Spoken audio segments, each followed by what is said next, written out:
अस्सलाम वालेकुम नाज़रीन, उर्दू पॉइंट के साथ मैं हूँ आपका मेज़बान औसाफ अली खान। 8 सितंबर जलसा गाह के बाहर मौजूद है। ज़ीशान साहब, वसीम नामे साहब मेरे साथ मौजूद है।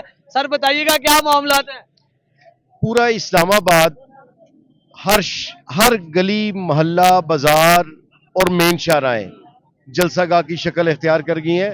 चूंकि पंडाल तो भर चुका है, यहाँ पे लोग 8-8 किलोमीटर दूर पैदल से चल के आ रहे हैं।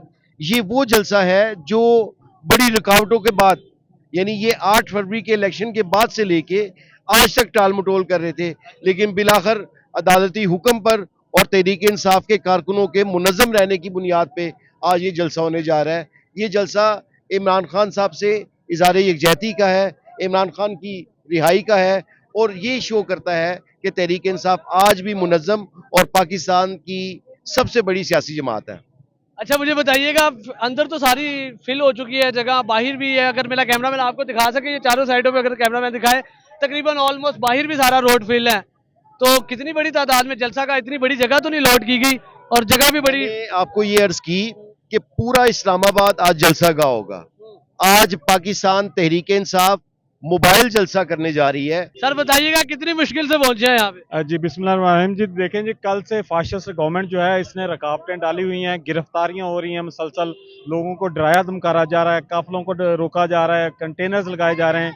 इसके बावजूद इस जलसा गाह का इतने टाइम पहले भर जाना, ये आप लोगों के सामने सबूत है इस चीज़ का कि खान के वर्कर किस हद तक कमिटेड हैं। और ये कितनी और सबसे बड़ी बात यह है कि 3 मरतबा ये जलसा कैंसिल करके नौजवानों का, वर्करों का मोराल डाउन किया गया। इसके बावजूद इनके मुंह पर यह तमाचा है। इनको अभी अंदाजा हो गया है कि पाकिस्तान तहरीक इंसाफ के वर्करों का ये मोराल डाउन नहीं कर सकते। इंशाल्लाह आप जिस तरफ भी जाएंगे आपको पूरे इस्लामाबाद में हर तरफ लोग ही लोग नजर आएंगे। सर क्या देख रहे हैं, ये जहाँ भी देख रहे हैं अवामी है, क्या कर रहे हैं? देखिए जी, बिस्मिल्लाहिर्रहमानिर्रहीम। आप खुद इस चीज़ के गवाह हैं कि आप 2 दिन से ये यहाँ पे लोगों का राय ले रहे हैं। आज ये साबित फिर हो गया एक दफ़ा कि ये हुकूमत नाकाम हुकूमत है। ये 47 अपने फॉर्म वाली हुकूमत है। तो ये अवाम की ये हुकूमत है। पीटीआई ने अवाम ने पीटीआई को वोट दिया था और आज ये फिर साबित हो गया है।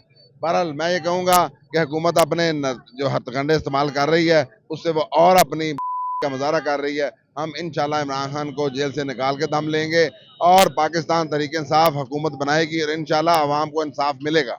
बहुत शुक्रिया जी। नाज़रीन, देखा आपने पाकिस्तान तरीके से आप लाहौर की क्या थे, जहाँ पे काफिलों की सूरत में पहुंची थी और जहाँ तक हद निगाह जा रही है अभी तक जलसा गाह फिल हो चुकी है। और बाहर के ये मनाजर है कि जो बाहरी रोड है वहाँ वो भी गाड़ियों से तकरीबन भर चुका है और आवाम का जमे कफीर एक बड़ी तादाद में एक बड़ा पॉजिटिव और एक बड़ा रिस्पॉन्स देखने में आया है कि पाकिस्तान भर से पाकिस्तान तहरीके इंसाफ के इमरान खान के दीवाने एक बड़ी खासी तादाद में पहुंचा। और ये इतना रिस्पॉन्स एक्सपेक्ट नहीं किया जा रहा था, क्योंकि रास्ते बंद थे। पहले जलसा 2-3 बार मनसूख हुआ और सो मतलब जितनी इंटरनेट की बंदिश और जितना रास्ते बंद थे, उसके बाद भी एक खासी तादाद। और पीटीआई की अगर लीडरशिप की बात की जाए, शेर अफजल मरवत, दरताज गुल और बहुत से बड़े नाम, तकरीबन तमाम पाकिस्तान तहरीक इंसाफ की क़यादत पहुंचना शुरू हो गई है।